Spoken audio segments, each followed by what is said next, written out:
بیٹا بیٹھ یہاں پر بیٹھ. کیوں بدتمیزی؟ کیا مجبوری ہے؟ نہیں جانا ہے تو پہلے چلے جاؤ. بے ادب بن کر مجلسوں میں مت بیٹھو. میدان بدر کے اندر میں پہنچنے والے اور صحابہ کرام کی تمنا یہ نہیں تھی کہ ہم کو فتح ملے یہاں پر اور اسلام دنیا کے اندر پھیلے اور اسلام کا بول بالا دنیا کے اندر میں ہو، بلکہ ہر ایک جس نیت کے ساتھ میں آیا تھا اس کی نیت یہ تھی کہ وہ نام مصطفیٰ کے اوپر اپنے آپ کو قربان کر دے. ان کی خواہش یہ تھی نام مصطفیٰ پر. خدا کی قسم اسلام کی کامیابی کی چابی یہ ہے، اگر یہ امت آج یہ سمجھ لے گی تو ایک چھوٹے سے ملک سے اسلام دنیا میں پھیلے گا. لیکن غفلتوں میں ڈال دیا گیا امت کو. یہود و نصارہ نے اس حقیقت سے امت کو بہت دور کر دیا. کہیں پر یہ جہاد کے نام پر، کہیں تحریکوں کے نام پر، اور کہیں اسلامی ملکوں کے نام پر، اور کہیں پر کسی تحریک اور کسی جماعت کے نام پر امت کو یہ بہلا رہے ہیں، پھسلا رہے ہیں. ان بنیادوں پر اسلام کو فتح نہیں ملتی. اے میدان بدر اور غزوہ بدر کے تحریکوں کے چلانے والوں اور جلسے کے کرنے والوں، خدا کرے کہ تم کو یہ حق سمجھ میں آ جائے. وہاں تو صرف ایک عنوان تھا، جن کے ہاتھوں پر خدا اسلام کو غالب کریں گے اور جن کے ہاتھوں سے اسلام کو دنیا میں سربلندی ملے گی. اور جو جنگ بدر قیامت تک کے اسلام کی فتح کی جنگ، کہ وہ جنگ ہے جو زمین پر ہو رہی ہے، لیکن بدر کے لیے آسمان سے فرشتے اتر رہے ہیں. جنگیں تو بہت ہوئی لیکن جنگ بدر کی نوعیت کچھ اور تھی. لیکن یہ سب کچھ کیوں ہوا تھا؟ یہ سب کچھ ہونے کی اصل وجہ ہے میرے دوستوں، میرے بھائیوں، وہاں پر وہ 313 قلت میں، اقلیت کے اندر میں، ظاہری صاحب و سالان سے بالکل دور اور اپنے رشتہ داروں سے، اپنے سارے خواہشات سے کٹ کر نام مصطفیٰ پر قربان ہونے کی نیت کے ساتھ میں میدان بدر میں پہنچے. اور پھر پہنچنے کے بعد میں بھی یہ تمنا ان کی نہیں تھی کہ اسلام کو دنیا میں غلبہ ہو جائے اور ہماری وجہ سے اسلام دنیا میں سربلند ہو جائے، بلکہ تو یہ کہہ رہے تھے کہ کوئی ہیلا ایسا مل جائے کہ اپنے آقا کے نعرہ پاک پر، نام محمد پر اپنے آپ کو شہید کروا دے. جب کس طریقے سے اس مزاج کے ساتھ میں یہی راس المال ہے اسلام کا، اور یہی فتح کی کنجی ہے، اور یہی اسلام کا اصل سواد اعظم ہے، اور یہی اسلام کی اصل طاقت ہے. یہ طاقت جس طبقے میں جتنی پیدا ہوگی، حق ان کے ذریعے سے دنیا میں اتنا پھیلے گا. تحریک جماعتیں، علم، عمل، تقریریں، یہ سب کچھ اصل اسلام کے پھیلانے کے لیے اصل ذریعہ نہیں ہے. عشق مصطفیٰ اور میرے آقا کے نام پر فریفتگی، عشق رسول اصل سرمایہ ہے اسلام کی سربلندی کا. خدا کرے کہ یہ حقیقت سمجھ میں آ جائے.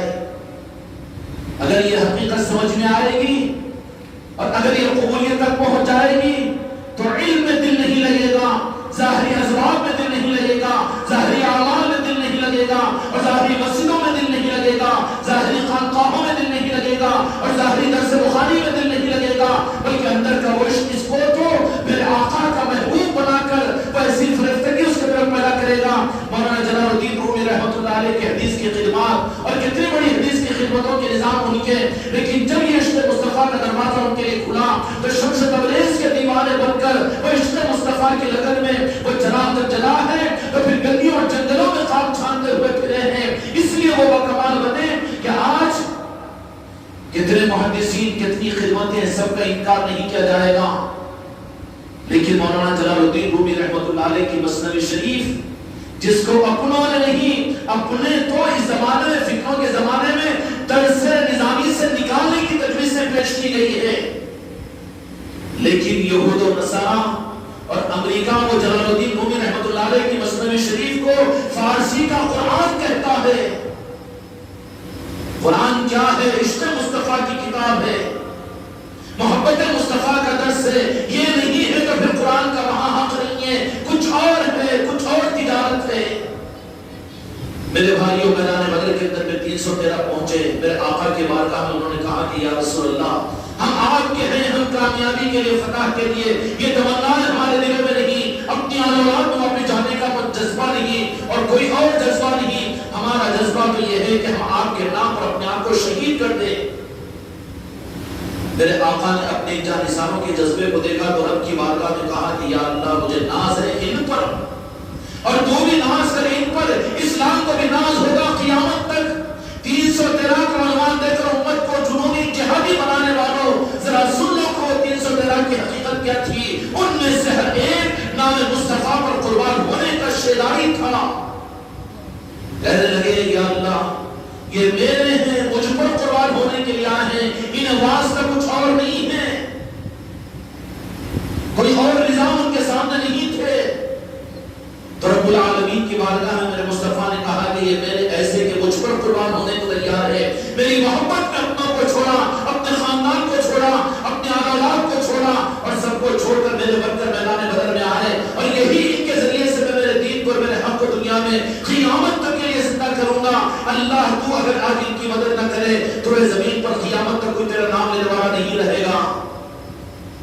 تو اللہ تبارک و تعالیٰ نے مدد کی تھی. یہ پیغام تھا میدان بدر کا, اور وہی میدان بدر کا 17 رمضان مبارک کو تو دوسرا رخ بھی ایک بتایا یہ گیا ہے کہ کہیں ایسا نہ ہو کہ جب بازار زیادہ چلنے لگتے ہیں تو مختلف قسم کی دکانیں بازاروں میں لگ جاتی ہے اور حقیقت وہاں سے ختم ہو جاتی ہے. جنگ بدر کو تو لے لیا, قرآن کی آیتوں کو تو لے لیا, صحابہ کی شہادتوں کو تو لے لیا, سب کچھ لے لیا, لیکن ضرورت تھی امت کو وہ حق دینے کے لیے. تو ام المؤمنین سیدہ عائشہ صدیقہ رضی اللہ تعالیٰ عنہا کو آج کے دن اللہ تبارک و تعالیٰ نے 17ویں رمضان کو, کہ کوئی یہ اتفاق ہے کہ جس دن جنگ بدر ہو امت قیامت تک اس کو یاد رکھے گی, قیامت تک علماء, مفسرین, محدثین اور جہادی جنون رکھنے والے جنگ بدر کے اس چاکلیٹ کو استعمال کریں گے امت کے لیے. لیکن کسی کی زبان پر ام المؤمنین سیدہ عائشہ صدیقہ رضی اللہ عنہا کے دنیا کے پردہ فرمانے کا کوئی تذکرہ نہیں, لیکن ہوگا تذکرہ ان کی زبانوں پر ہوگا, ان کی مسجد کے ممبروں سے ہوگا, ان کی خانقاہوں میں ہوگا کہ جن کو حق جنگ بدر نصیب ہوگا, جن کے ہاتھوں پر اسلام دنیا میں زندہ ہوگا, جن کے ہاتھوں پر اسلام کی آبرو بچائی جائے گی. تم بازار کی دکانوں کی رونقوں میں جنگ بدر کو یاد کر کے اپنے جہاد کی تنظیمیں چلاؤ گے, اپنے مدرسوں کی دکانیں چلاؤ گے, اور تم اپنے مسلح جماعتوں پر چلاؤ گے, لیکن وہیں پر وہ بھی ہوں گے یا اس دن امہات المؤمنین اور میرے اما جان سیدہ عائشہ صدیقہ رضی اللہ عنہا کے پردے کا دن بھی ہے. یہ اتفاق نہیں ہو سکتا. سیدہ عائشہ صدیقہ رضی اللہ عنہا کی ذات اور آپ کی عظمت اور آپ کا مقام نور علی نور. ان تفصیلات میں جانے کا موقع نہیں, لیکن اشارت یہ ہے کہ ہمارے تعبیر اور تعظیم اور عظمت اور محبت کے لیے کہ وہ ہماری نہیں امہات المؤمنین ہیں, ازواج مطہرات ہیں, اور یہی نہیں بلکہ تمہاری زبان میں بھی کچھ تعریف کروں سید عائشہ صدیقہ رضی اللہ عنہا کی کہ وہ اپنے وقت کی سب سے بڑی محدثہ تھی, وقت کی سب سے بڑی فقیہ تھی اور سب سے بڑی مفتیہ تھی. حتیٰ کہ حضرت عمر رضی اللہ عنہ اور سیدنا ابوبکر صدیق رضی اللہ عنہ کو بھی فقہ اور دین کے معاملات میں اگر کوئی ضرورت پیش آتی تو پھر مدینہ منورہ میں گنبد خضرا میں جہاں پر حجرہ عائشہ تھا, اور جہاں آج اس حجرے کو پوری دنیا نہیں عرش الہی بھی عظمت کی نگاہ سے دیکھتا ہے, وہ گنبد خضرا کا وہ حجرہ عائشہ صدیقہ ہے. وہاں پر آپ کے مسند بٹھائی جاتی تھی, درمیان میں پردہ ڈال دیا جاتا تھا, اور پردہ ڈال کر وہاں پر یہ زیادہ ادب طے کرتے ہوئے صحابہ کرام جن کو دین کے معاملات میں کچھ رہبری میں الجھن ہو جاتی اور کہیں پر جواب نہیں ملتا, عبداللہ ابن عباس رضی اللہ عنہ کے پاس تفسیر کا جواب نہیں ملتا, اور فقیہ مدینہ حضرت عبداللہ ابن رواحہ کے پاس میں, حضرت ابو ہریرہ کے پاس میں اگر کوئی بات سمجھ میں نہیں آتی تو یہ تمام صحابہ کرام رضی اللہ تعالیٰ علیہ اجمعین اگر کوئی دارالفتاء پر پہنچتے اور ایک مسند حدیث کے سننے کے لیے, اکتساب حدیث کے لیے اگر پہنچتے تو مدینے میں گنبد خضرا کے بعد میں وہ میری اما جان سیدہ عائشہ صدیقہ رضی اللہ عنہا کی وہ مسند ہوتی. اے ظالموں, تم نے امہات المؤمنین سے امت کو کاٹا ہے, ازواج مطہرات سے نظام کو امت کے خراب کیا ہے. کیا کیا تم نے؟ تمہارے لاکھوں دینی مدرسے جو بچوں کو پڑھانے کے لیے ہو, اس نظام کو امت میں رائج کیے بغیر, امہات المؤمنین کی عصمتوں کے پیدا کیے بغیر, سید کائنات کی عصمتوں کے پیدا کیے بغیر, میرے دوستوں میرے بھائیوں, یہ مدارس اسلامیہ کے نام پر ہوگی لیکن یہ اس کی خلا کو پوری نہیں کر سکتے, کمی کو دور نہیں کر سکتے. ایک نظام تھا وہاں پر, ایک پردہ ڈالا ہوا ہوتا, تراویزہ آ کر صحابہ اکرام جن میں جلیل القدر محدثین, جن میں جلیل القدر مفسرین اور مدینہ کے وہ صحابہ اکرام رضی اللہ تعالیٰ عنہم بھی اپنی اما جان کے پاس میں آتے اور بیٹھتے اور بیٹھ کر ظاہر ادب کے ساتھ میں اپنے علمی باتوں کو سامنے رکھتے اور اما جان سیدہ عائشہ صدیقہ رضی اللہ عنہا اس کے بارے میں وضاحت فرماتی. صحابہ کرام مستقل استقلال فیض کرتے ہیں. بہت چھپتا ہے تم تو مدارس دینیہ اور دین کے نام کے اوپر نوجوان لڑکیوں کے مدارسوں کا رواج دنیا میں دکانیں کھولو اور ذکر کی مجلسوں میں خانقاہیں مسرات میں کیوں جاتی ہے؟ اے ظالم اپنی زبان کو روکو. حق کے لیے تم مخالف مت بنو ورنہ خدا کا غضب تمہاری گردن کو پکڑ لے گا. تو مخالف مسلم کو پڑھانے کے لیے بچیوں کے اوپر ان کے مدارسوں کے نظاموں کو چلا رہے ہو. ذکر کی مجلسوں کے لیے خانقاہ میری بچیاں جو پہنچتی ہے وہ میری بیٹیاں ہیں کہ ان کو حق ہے کہ ان کو روکے یا ان کے اوپر اعتراض کرے. یہ عین مدینے کے ماحول اور عین دین کے مطابق کے یہ سارے نظام ہیں. خانقاہ محمدی میں اعتراض کرو تو باہر ہٹ کر کرو. اور جن کے ذہن کے اندر یہ ہے کہ عورتیں کیوں جانا چاہیے، تم لے جاؤ جماعتوں میں، تم لے جاؤ مدرسوں کے اندر میں، اور تم لے کر گھومو شاپنگ مالوں میں، اور تم لے کر بھیڑ بازاروں میں، اور تم جاؤ شادی خانوں میں، اور تم جاؤ غدر ولیموں میں. تمہیں بولنے والا کوئی مفتی نہیں ملے گا، عالم نہیں ملے گا. لیکن خانقاہ میں اگر میری بیٹیاں کراتی ہو تو اعتراض کے ذکر کی مجلسوں میں عورتیں کیوں جاتی ہے؟ اجمیر شریف کی حاضری کو عورتیں، تیرے پیٹ میں بدہضمی کیوں ہو رہی ہے خبیث؟ تجھے کیوں چھو رہا ہے؟ کیوں لعنتی بن رہا ہے تو؟ تجھے کس نے مجبور کیا ہے؟ تو اپنی مرضی کا مالک ہے. جن کی اس خدمت میں سعادت لکھی ہوئی ہے کہ تمہارے سامنے وہ احادیث کو نہیں رکھا جاتا نا. غزوات کے سفروں میں عورتوں نے اجازت لے کر صحابہ کرام رضی اللہ عنہم کے کی جہاں پر مرد جا رہے تھے غزوات کے اندر میں، وہیں پر عورتوں نے بھی مدینے کی اجازت لی اور اس سفر جہاد میں عورتیں بھی شریک ہوئی. جب یہاں خانقاہ میں ذکر کے لیے عورتوں کا آنا منع ہے نہیں. ساری مسجد کے ممبر سے جھوٹ بول کر ناپاک کرتا ہے کہ عورت اور مرد ایک ساتھ بیٹھ کر ذکر کرتے ہیں. نعوذ باللہ، لعنت ہے تیرے اوپر اس ممبر کے اوپر جو غلاظت پھیلانا ہے. آج تک کی تاریخ میں عورت اور مرد مل کر کہیں پر ذکر نہیں ہوا. مسجد انوار مصطفیٰ میں مجلس ہوتی ہے، عورتیں کا پردہ نہیں، کپڑے کا پردہ نہیں بلکہ دیوار کا پردہ درمیان میں حائل ہوتا ہے. تم بخاری شریف پڑھاتے ہو تو پھر وہاں پر حدیث کے درمیان تو پردے کا کپڑا ہوتا ہے بلکہ روبرو بیٹھ کر دوسرے کے ساتھ میں تم پڑھاتے ہو. ہم تو شریعت کے پاسباں ہیں، شریعت پر اپنی جانوں کو قربان کرنے والے ہیں. شریعت کیا چیز ہے ہم خود جانتے ہیں، تو مت کہو. سیدہ عائشہ صدیقہ رضی اللہ عنہا کی خدمت میں حاضر ہوتے اور آ کر معلوم کرتے اور اما جان سیدہ عائشہ صدیقہ رضی اللہ عنہا انہیں علم مسائل بتاتی. اور اسی حالت میں آپ کی حیات ظاہرہ میرے آقا کے پردہ فرمانے کے بعد امہات المومنین میں سیدہ عائشہ صدیقہ رضی اللہ عنہا سے ساری امت جڑ گئی تھی اور پوری امت اپنے محبوب کی عظمتوں کے حاصل کرنے کے لیے اگر کوئی سوال کرنا انہیں ہوتا تو وہ ڈھونڈتے ہوئے مجان سیدہ عائشہ صدیقہ رضی اللہ عنہا کے پاس پہنچتے. کیا ہو گیا، کیا کہنا چاہیے؟ امہات المومنین میں مجان سیدہ عائشہ صدیقہ رضی اللہ عنہا کا معاملہ یہ ہے. صحابہ بے اختیار سوال کر لیتے کیا مجان یہ بتائیے، ایسے ایسے سوالات صحابہ کرام رضی اللہ عنہم کے مجان عائشہ صدیقہ ماں سے تو بچہ بیٹوں سوال کرتا ہے نا، اس کو تو حق ہے نا. اس لیے وہی معاملہ اہل بیت اور اہل رسول اہل علی کے نظاموں کے اندر میں چلتا ہے. وہ مقام امامت کا کہ سیدہ عائشہ صدیقہ رضی اللہ عنہا کبھی مسجد نبی میں امامت نہیں فرمائی، اس لیے امام تو نہیں بنے گی، امیر تو نہیں بنے گی.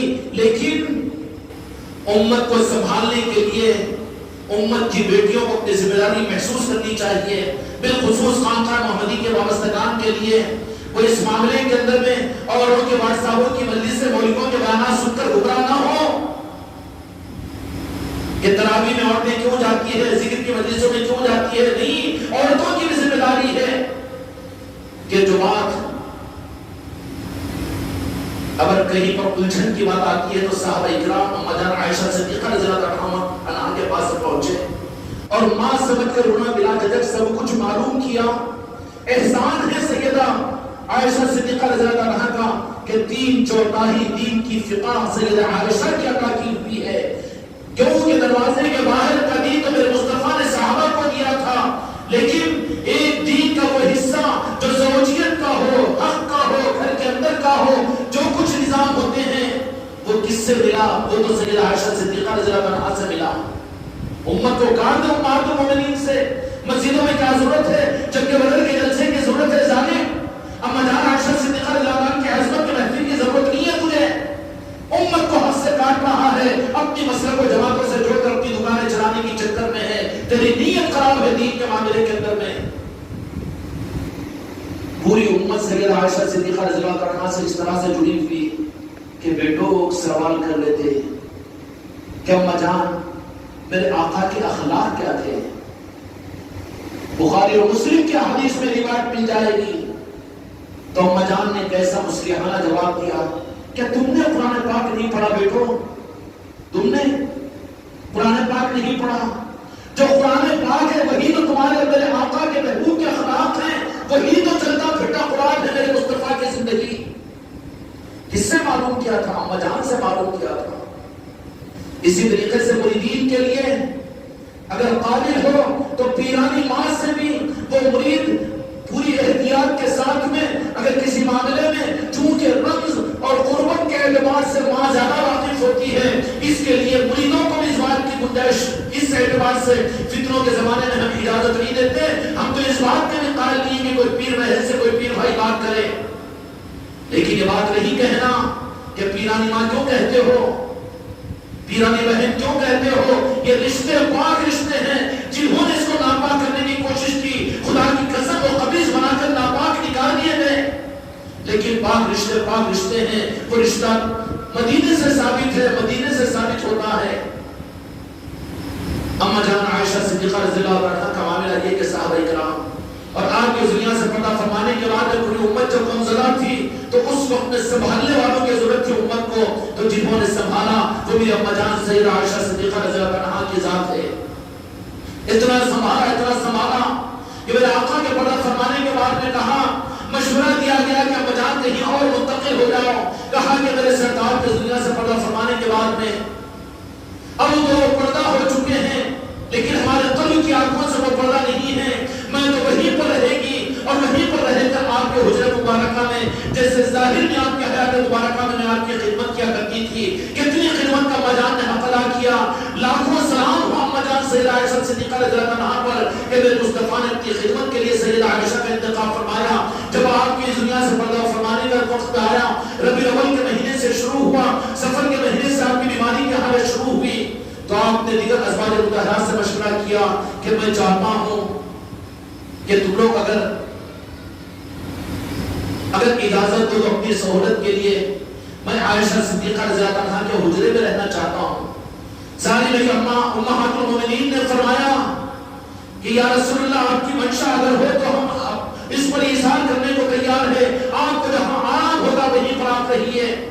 چنانچہ نے اس دنیا سے پردہ فرمانے کے اور آخری ایام کے دو جہاں کے مالک جس حجرے کو منتخب فرمایا وہ حجرہ قیامت تک عظمت والا حجرہ جو ڈوبہ خضرا کی صورت میں ہے، لیکن وہ حجرے عائشہ ہے.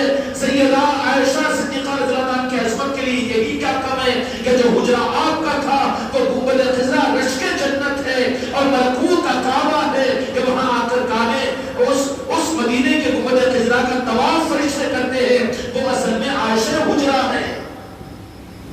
چنانچہ آپ حجرہ عائشہ کے اندر آخری ایام میں قیام فرمایا اور آخری ایام میں امت کے لیے جو کچھ پیغام اپنی امت کو دینا تھا، امت کو سنبھالنا تھا، تو جہاں کے مالک نے کیا کچھ راز کی باتیں سیدہ عائشہ صدیقہ رضی اللہ عنہا کو عطا فرمائی تھی ہم اندازہ نہیں کر سکتے. یہ نہیں کہ میرے آقا تمام امہات المومنین ازواج مطہرات کو یقیناً چاہتے تھے، سب کچھ تھا، لیکن ان سب میں سیدہ خدیجہ کبریٰ رضی اللہ عنہا کے دنیا سے پردہ فرمانے کے بعد جب سیدہ عائشہ صدیقہ رضی اللہ عنہا سے نکاح ہوا تو اس کے بعد میں سیدہ عائشہ صدیقہ رضی اللہ عنہا کے ساتھ میں میرے آقا کا معاملہ کہ ہمیشہ میرے آقا اس بات کا خیال رکھتے کہ کہیں سیدہ عائشہ صدیقہ رضی اللہ عنہا روٹ نہ جائے. بعض موقع پر تو آپ نے منانے کی کوشش کی ہے، ارے جن کو اللہ مناتا ہے وَلَلْآخِرَةُ خَيْرٌ لَكَ مِنَ الْأُولَىٰ وَلَسَوْفَ يُعْطِيكَ فَتَرْضَىٰ. وہ مصطفیٰ ہے کہ سیدہ عائشہ صدیقہ رضی اللہ عنہا جب روٹ جاتی ہے تو خود مناتے ہیں. یہ مقام ہے میری اماں جان کا. آخر میں آپ کا اس دنیا سے پردہ ہونا بھی اس حالت میں کہ اماں جان سیدہ عائشہ صدیقہ رضی اللہ عنہا بیٹھی ہوئی ہے. اماں جان اور آپ کے زام مبارک پر جہاں کے مالک کا سر مبارک ہے. ارے جس سر مبارک کی روحانیت کی تاب جس کے وزن کو پہاڑ برداشت نہیں کر سکتا، لیکن وہ مجان سیدہ عائشہ صدیقہ رضی اللہ عنہا ہے کہ آخری ایام کے اندر بھی ارے وہی آتی تو بعض اوقات آپ کا سر مبارک بدر مبارک میں ہوتا، اور آپ جو بسم اللہ سے پردہ فرما رہے ہیں آپ کا سر مبارک میرے دوستوں میرے بھائی اور مجان کے گورے مبارک کے اندر میں ہیں. کیا عظمتیں ہیں مجان سیدہ عائشہ صدیقہ رضی اللہ عنہا کی. المختصر قصہ میرے بھائیوں تفصیلات میں کہاں جاؤں. وہ رخ وہ ہوتا ہے کہ جہاں پر اگر گزر جائے تو پھر وہ سفر کبھی ختم نہیں ہوتا، کہنے کے اندر میں کبھی اکتاہٹ نہیں آتی. کہنا کہاں ہے بلکہ اپنے دل میں عظمتوں کا اظہار کرنا ہے. خوش قسمتی ہے خانقاہ محمدی والوں کہ تم کو سیدہ عائشہ صدیقہ رضی اللہ عنہا کے اس نسبت کی بلا آپ کے اس وعدہ فرمانے کی سیاق کے لیے دنیا میں اہل شریعت تو جنگ بدر کو یاد کر رہے ہوں گے، لیکن خانقاہ محمدی والوں تمہاری خوش قسمتی تمہاری سند یہ ہے کہ آج تم وصال سیدہ عائشہ صدیقہ رضی اللہ عنہا کی یاد کے لیے اور اس کو یاد کرنے کے لیے یہاں پر جمع ہوئے ہو. اللہ تعالیٰ اس انعام کی مجھ کو رات کو قدر کی توفیق عطا فرمائے. قابل قدر ہو، لیکن ذرا دیکھو میری بچیوں آخری بات عرض یہ ہے کہ تم جمع ہوئے ہو سیدہ عائشہ صدیقہ رضی اللہ عنہا کے اس وصال مبارک اس مبارک مجلس کی جمع اس کے اہتمام کے لیے، لیکن ذمہ داریوں کو محسوس کرو کہ سیدہ عائشہ صدیقہ رضی اللہ عنہا علم میں کم نہیں تھی، تقوی میں کم نہیں تھی، عشق رسول میں کم نہیں تھی، امت کو سنبھالنے میں کم نہیں تھی. میری مریدان تم بھی اس معنی میں اپنی ذمہ داریوں کو محسوس کرو کہ تم کو بھی علم میں کم نہیں ہونا چاہیے. اپنے گھر کے مرد سے علم حاصل کرو، بھائی سے علم حاصل کرو، یا جو جاننے والے ہیں ان سے علم حاصل کرو. اگر تمہارے پاس میں کچھ جہالت ہو اور تم جاؤ کسی معلمہ کے پاس میں، کسی عالمہ کے پاس میں، تو عالمہ تو عاملہ کے پاس پہنچا دے گی تمہیں. اس لیے ضرورت اس بات کی ہے کہ تم علم کو حاصل کرو. جہالت تمہارے نقصان دہ ہوگی. علم دین اور علم شریعت کا بھی تم کو ہونا ضروری ہے. شریعت کے مسائل، نماز کے مسائل اور اصول کے مسائل اور جنازے کے مسائل، وراثت کے مسائل، ان علوم کو حاصل کرو. ان علوم کو حاصل کرنے کے لیے اپنے گھر کے شوہر سے اور باپ سے، بھائی سے، اولاد سے اگر یہ اسباب نہیں ہیں تو پھر مستند وہ جو اہل طریقت کے مسائل کی کتابیں ہیں، جہاں گڑبڑ ہے، جہاں شرک والے شک کرنے والے ہیں، جہاں پر ادب اور عظمت کو سجدہ کہنے والے ہیں، بزرگوں سے امت کو کاٹنے والا لٹریچر ہے، بالکل نہ پڑھو اس کو. لیکن ویسے لٹریچر کو، ویسے دین کی کتابوں کو پڑھو. شمائل ترمذی ہے، اسی طریقے سے اور کتابیں بھی احادیث کی سنت کی عورتوں کے لیے موجود ہیں. اس کے ذریعے سے اپنے گھر کے مردوں کے ذریعے سے عورتوں کے لیے اپنے دین کے علم کا ڈیپینڈ دوسروں پر کرنا اس زمانے کی صدی کی بدعت ہو سکتی ہے. ام سابقہ کے اندر میں نہیں تھی یہ چیز کہ مسائل معلوم کرنا ہے تو عالمہ کے پاس میں پہنچو، نہیں تھا معاملہ یہ. بلکہ روایت ملتی ہے کہ امام ابو حنیفہ رحمۃ اللہ علیہ کی وقت کے اپنے جلیل القدر امام ابو حنیفہ جن کا مقتدا ہے، لیکن آپ اپنی بیٹی کو علم کا درجہ اس درجے پر عطا فرمایا تھا.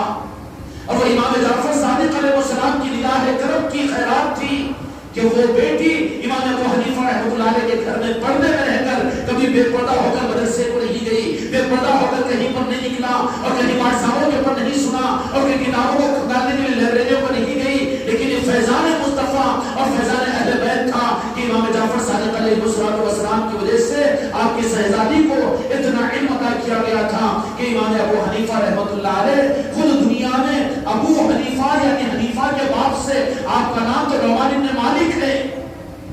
بہت سو کو تو تم کو بھی نہیں معلوم ہوگا کہ آپ کا نام ابو حنیفہ کہتے ہیں، یعنی حنیفہ کے باپ. حنیفہ کون ہے؟ آپ کی بیٹی شہزادی ہے.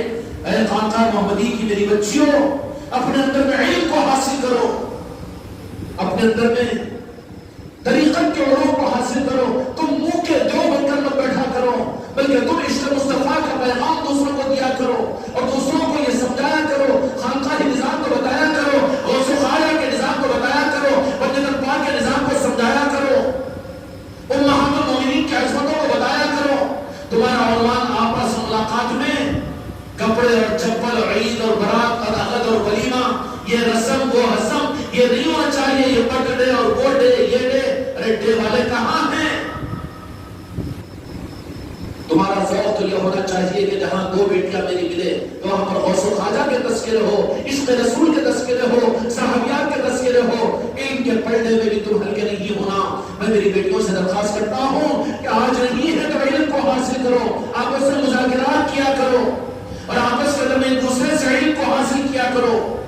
اس کے لیے ہم نے خانقاہ محمدی کے تحت میں مسورات کی نسبت کی مجلسوں کو رکھا ہے۔ اس کا مطلب کیا ہے کہ ان مجلسوں کے اندر میں ایک دوسرے کو یہ دین کی باتیں بھی بتایا کرو، علم بھی سمجھایا کرو اور ان کو پیاس سے مت رکھو، کتابوں کے ذریعے سے حاصل کرو، اپنے درباروں کے ذریعے سے حاصل کرو۔ میرے بھائیوں، علم جو حاصل ہوتا ہے وہ تو ذہن میں ادب طے کرنے سے پیدا ہوتا ہے، خیر ان چیزوں میں جانے کا موقع نہیں ہے۔ اس لیے آپ حضرات سیدہ عائشہ صدیقہ رضی اللہ عنہا کے وصال مبارک کی مجلس کی نسبت پر یہاں پر جمع ہوئے ہیں، تو سیدہ عائشہ صدیقہ رضی اللہ عنہا کی زندگی کی خصوصیت کہ میرے آقا کی وہ اتنی چہیتی، آقا کی چہیتی تو تھی، لیکن سیدہ عائشہ کا کیا حال تھا۔ ایک واقعہ عرض کر کے اپنی بات کو ختم کرتا ہوں۔ سیدہ عائشہ صدیقہ رضی اللہ عنہا ارے عورتوں کے سامنے عشق رسول کی بات کرا، پاگل، مکار، بدقلب، بدنظر ہے تو، شک تیرا کہاں سے کہاں چل رہا ہے، کہاں چل رہا ہے۔ مومن کو نہیں ہو سکتا جو اپنی جان سے زیادہ میرے مصطفیٰ سے محبت نہ کرے، وہ مسلمان ہے، مومن بن نہیں سکتا۔ تو تم اپنی عورتوں کو مسلمان مروانا چاہتے ہو؟ مسلمان کہاں مریں گے؟ منافق بن کر مریں گے، یزیدی بن کر مریں گے، گستاخ بن کر مریں گے، قبر کے اندر میرے مصطفیٰ کو نہیں پہچان سکیں گے۔ اے میری بیٹیوں سن لو کہ تمہاری قبر میں تمہارا باپ نہیں آئے گا نظر، تمہارا شوہر نظر نہیں آئے گا، وہاں تو دیدار ہر مومن کو میرے مصطفیٰ کا ہوگا، پہچانا نہیں پڑے گا۔ اگر تم نے اپنی عورتوں کو میرے آقا کا عشق اگر نہیں دیا، پردے میں رکھا ہے، خود تو بے پردہ کلر کے چشمے لگا کر بہن بیٹیوں کو لوگوں کی دیکھتے رہتا ہے، اپنے آپ کو ڈھانپنے کے لیے جھانکتے رہتا ہے، پردوں کو ڈھانپتے رہتا ہے، مسجد نظام دینے کے بہانے سے مسجد کی دیوار پر چڑھ کر لوگوں کو گھروں میں دیکھتے رہتا ہے، آج جہاں پہ مسجد کو جاتے ہوئے لوگوں کے گھروں میں ان کے دروازے کھلے ہیں تو جھانکتے تو رہتا ہے، اور تو اپنی جگہ امام، اور تو اپنی جگہ پیر، اور تو اپنی جگہ مؤذن، تجھے بولنے والا کوئی نہیں، علی کا سپاہی پیدا ہو چکا ہے، بول کر رہے گا چاہے جان چلی جائے۔ تو ایسا بدخلق، اور تو یہ اعتراض کرنا شروع کر دے کہ عشق رسول عورتوں کو کیا ضروری ہے، عشق رسول جیسا تجھے ضروری ہے مومن بننے کے لیے۔ ہر بیٹی، ہر ماں کو، ہر بیوی کو، ہر بچی کو اگر مومن بنانا چاہتا ہے تو میرے مصطفیٰ کی محبت اس کو بھی مجھ سے زیادہ ضروری ہے۔ دینا چاہیے کہ نہیں چاہیے؟ اللہ تعالیٰ یہ ذوق عطا فرمائے میری بیٹیوں، اس کے لیے یہ چیزیں آنے والی بہنوں کو دیا کرو۔ اللہ تعالیٰ تمہارے ذریعے سے سیدہ عائشہ صدیقہ رضی اللہ عنہا کا عشق رسول کا عالم کیا کہ آپ کے پردہ فرمانے کے بعد میں میرے آقا دو جہاں کے مالک محمد رسول اللہ صلی اللہ علیہ وسلم کے پردہ فرمانے کے بعد تقریباً 47 سال حیات رہی۔ سن 58 ہجری میں آپ کا پردہ ہوا۔ 17 رمضان مبارک کو سیدہ عائشہ صدیقہ کا جنت البقیع میں تدفین ہوئی۔ اپنے حجرے کے لیے، اپنے قبر مبارک کے لیے امت خضرا کو مقید کیا، لیکن ایثار کر دیا حضرت ابوبکر صدیق کے لیے، حضرت عمر فاروق کے لیے، اور کہا کہ مجھے جنت البقیع میں عام مسلمانوں کے قبرستانوں میں دفنا دینا۔ یہ ایثار تھا اما جان کا۔ تقریباً 47 سال آپ رہی اور پوری امت کی کمانڈنگ کو سنبھالا، اور سنبھالنے کے بعد میں 58 ہجری میں آپ کا پردہ ہوا۔ اتنے لمبے وقت میں جو عقیدتوں اور عشق کا اور دین کا مرکز سیدہ عائشہ صدیقہ رضی اللہ عنہا کی ذات تھی، وہ عقیدت مدینے والوں کی اما جان کے ساتھ میں کیسی تھی ہوگی۔ کسی دعوت میں بلایا جاتا اما جان سیدہ عائشہ صدیقہ رضی اللہ عنہا کو، اور اس دسترخوان کے اوپر کی ضیافت کی جاتی، دستر پر کئی سالن ہوتے ہیں، تو ایک لقمہ جب اپنے جو کا اٹھاتی اور کئی سالنوں کو دیکھتی تو وہیں پر ہچکیاں مار کر رونا شروع کر کے نوالے کو واپس کر دیتی۔ جو بلاتے کہتے کہ اما جان تناول فرمائیے، کہا کہ کیسے تناول کروں کہ میرے سرتاج دو جہاں کے مالک میرے آقا محمد رسول اللہ صلی اللہ علیہ وسلم اس دنیا سے تشریف لے گئے، تو کبھی آپ کے دستر پر میں نے تو سالنوں کو ایک جگہ جمع نہیں دیکھا، میں کیسے کھاؤں، مجھے کیسے کھایا جائے گا۔ یہ تو آپ کے پردہ فرمانے کے بعد میں سیدہ عائشہ رضی اللہ عنہا کا یہ عشق تھا جو میرے مصطفیٰ کے ساتھ میں تھا۔ اس لیے میرے دوستوں، میری بچیوں، بغیر رشتے مصطفیٰ کے تم اپنی قبروں میں میرے مصطفیٰ کو نہیں پہچان سکے، تم اپنے شوہر کو پہچانے تو کچھ نہ پہچانے، تم اپنی اولاد کو پہچانے میرے مصطفیٰ سے اگر تم نے محبت کی، خدا کی قسم تمہاری قبر بن جائے گی اور تم میرے مصطفیٰ کو پہچان سکو گے۔ اس لیے میری بچوں، ان گمراہیوں کے باتوں میں مت آؤ، ان بدعقیدوں کے تخیلوں پر مت آؤ کہ عورتیں ذکر کی مجلسوں میں کیوں جائیں، عورتیں خانقاہوں میں کیوں جائیں، اولیاء کے آستانوں پر کیوں جائیں۔ ارے یہ عشق چشمے ہے جہاں پر مصطفیٰ کا عشق ملتا ہے۔ اور جو نہیں جاتے ان کے حالات کو دیکھ لیجئے کہ جو یہاں نہیں جاتے کہاں کہاں جا رہے ہیں، کہاں کہاں جا رہے ہیں دین کے نام پر، کاروں میں بیٹھ کر، پلیروں میں بیٹھ کر مدرسوں میں اور سبوں مل کے دور کے مدرسوں میں ہر جگہ جا رہے ہو، اور کیا اثر ہو رہا ہے آج امت کا۔ مولانا خلیل الرحمان صاحب سجاد ندوی دامت برکاتہ نے ایک بیان ابھی 2 دن پہلے کلپ مجھے ایک صاحب نے سنایا کہ بچاؤ اپنی عورتوں کو، اپنی عورتوں کی تربیت کرو عشق مصطفیٰ کے ذریعے سے، ورنہ کیرلا کی ایک حافظہ جو مدرسے میں حافظہ بنی، وہ مرتد ہو کر کسی غیر مسلم کے نکاح میں چلی گئی ہے۔ تم خواب غفلت میں سے ہوتے ہو، تم ذکر کی مجلسوں سے روکتے ہو، جن خانقاہوں میں تم اپنے جسم کی پجاری ہونے کے لیے خانقاہوں کے اندر میں علاج اور معالجے دودھ و دوا کے لیے تو لاتے ہو، لیکن اپنے عورتوں کو ظالم و خانقاہ میں ذکر کے آنے سے روکتے ہو۔ کیا حشر ہوگا تمہارا؟ قیامت کے میدان میں کتنی بڑی رسوائی ہوگی، تمہارا چہرہ قیامت کے میدان میں کتنا کالا ہوگا، اور تمہارے گلے میں کتنے بڑے دھانسے پڑیں گے۔ اس لیے خانقاہوں کے اندر ایک نظام ہے عشق رسول اور اہل بیت کے ملنے کا۔ تم نہیں کر سکتے تو اپنی عورتوں کو یہاں کے مدارس اور محفلوں میں لے کر پہنچو، اور جو میری بیٹیاں ہیں وہ اپنی ذمہ داری کو محسوس کرے اور خود ان نظاموں کو آگے بڑھانے کے لیے اپنا حق ادا کرنے کی کوشش کرے۔ بکواس کو نہ سنیں، کرنے کا کام ہمارے پاس میں ہے، نہیں کرنے کے کاموں پر ہم اپنے کام کو نہ لگائے۔ کیوں نہیں کرو گے انشاءاللہ؟ اس لیے ہر اتوار کو پابندی کے ساتھ، اپنی مصروفات کے ساتھ میں یہاں کے محفلوں میں ان کے پیروں پر ہاتھ رکھو، لے کے لے کر پہنچو۔ یہ تمہاری معاملت ہے، یہ تمہاری بیوی کی قبر میں میرے مصطفیٰ کو پہچاننا پڑے گا، تمہاری بیٹی کو تم سے زیادہ میرے مصطفیٰ کو پہچاننا پڑے گا۔ اگر نہیں پہچانا، منافق بھی تو کلمہ پڑھتے تھے، منافق بنا کر مروائے گا اپنے بیوی بچوں کو، اپنی بیٹی اور اپنی بہو کو۔ نہیں مومن بنانا ہے تو عشق مصطفیٰ اس کو دے، اپنے گھروں میں عشق مصطفیٰ کی محفل کرا، اہل بیت کی محبتوں کو ادا کر، اپنے گھروں میں اولیاء کی محفل کرا۔ اگر کر پا رہا ہے تو اپنی خبر کو جہنم کے بچنے سے بچانا، اور لا ادری کے اس عمل سے اپنے آپ کو بچانا چاہتا ہے تو تجھے یہ کام مجبوراً کرنا پڑے گا۔ اگر خوشی سے کر رہا ہے تو میری قسمت، ورنہ مجبور ہو جائے گا تو قبر کے اندر اپنے عملوں کو لے کر پہنچے گا، لیکن وہ ذمہ داریاں بھی تو آئے گی۔ كنت تقول في هذا الرجل محمد صلی اللہ علیہ وسلم او كما قال علیہ السلام کہ قبر میں ایک ہی سوال کیا جائے گا بخاری شریف کے مطابق میں، ایک سوال ہے بخاری شریف میں، یہ ذات بابرکت کے بارے میں تو کیا کہتا ہے؟ نہیں میں تو امت رسول اللہ میں پڑھتا ہوں، عمر اچھا تیری حیثیت ایسی دھوکہ دے کر آیا یہاں پر۔ اس ذات کے بارے میں دنیا میں کیا کہتا تھا؟ وہ غیب نہیں جانتے، وہ تو چلے گئے، وہ تو مدینے میں ہیں، ان کی محبت کائی کو، شریعت ہمارے پاس میں ہے، دین ہمارے پاس میں ہے، نماز روزہ زکات ہمارے پاس میں ہے، وہ عشق رسول کائی کو، درود و سلام کائی کو، محبت رسول کائی کو۔ کیا کہتا تھا؟ کنت تقول، کیا کہتا تھا؟ کیا کہتا ہے؟ نہیں بلاوٹ تیاری کر کے ہو سکتا ہے میاں کہے گا وہاں پر ڈر سے، اس لیے سوال کیا جائے گا کیا کہتا تھا دنیا میں، کیا کہتا تھا؟ اس کی تیاری کے لیے خانقاہ محمدی ہے۔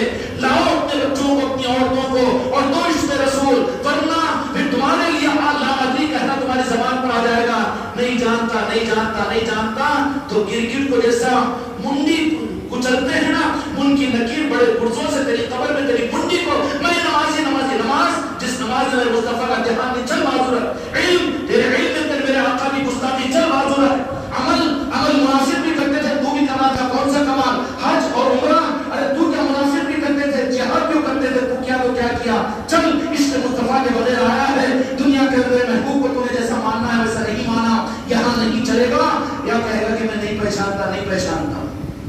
اللہ تعالیٰ زندگی سے میری اور آپ کی ساری امت کی حفاظت فرمائے، اس لیے اس کا واحد ذریعہ اس وقت میں میرے بھائیوں اور میرے دوستوں، اگر چاہتے ہو اپنے کو بچانا، اپنی آل اولاد کو، اپنے خاندان کو بچانا، تو پھر ان نظاموں کے اندر خانقاہ محمدی کے نظام کے تحت میں جو نظام چلتے ہیں اپنے گھروں پر مجلس سے کرواؤ، ان نظاموں کے اندر میں جوڑو اور ان نظاموں کے اندر میں رہو، اس کو سونتےلے بھائی کی طرح سے دور دور مت رکھو مجبوری کے لیے، اپنے گھروں میں چیزوں کو داخل کرو، اس اسلام تمہارے جسم کے اوپر رہے گا، ایمان تو تمہارے دل میں جائے گا۔ اگر ان نظاموں کو تم نے باہر رکھا تو فائدہ نہیں پہنچے گا۔ ہم موقع ملا تو ہم تو آ جاتے نا، شریک ہو جاتے نا، لنگر کھا لیتے نا اور لنگر کھلا لیتے نا۔ یہ باہر کا نظام ہے، اس سے کام نہیں ہوگا، خانقاہ ماحولی تم کو فائدہ نہیں پہنچائے گی۔ اس لیے کہ ایمان اندر میں آئے گا، نسبتوں کو اندر میں داخل کرو، اپنے گھر میں محفلیں کراؤ، اپنے خاندان کو نظاموں کو سمجھاؤ اور ان کو نظاموں کو اندر میں جوڑنے کی کوشش کرو، تو مجھے امید ہے کہ تمہارے اندر میں نظام اتر کر تم کو ایمان کی حلاوت ملے گی۔ اللہ تعالیٰ مجھ کو اپنے محفل کی برکت سے قبولیت عطا فرمائے۔ وقال تعالى في شأن حبيبه إن الله وملائكته يصلون على النبي يا أيها الذين آمنوا صلوا عليه وسلموا تسليما اللهم صل على محمد وعلى آل محمد وبارك وسلم صلاة وسلام عليك يا رسول الله صلاة وسلام عليك يا حبيب الله سبحان ربك رب العزة عما يصفون وسلام على المرسلين والحمد لله رب العالمين وحق لا إله إلا الله محمد رسول الله لا إله إلا الله محمد رسول الله لا إله إلا الله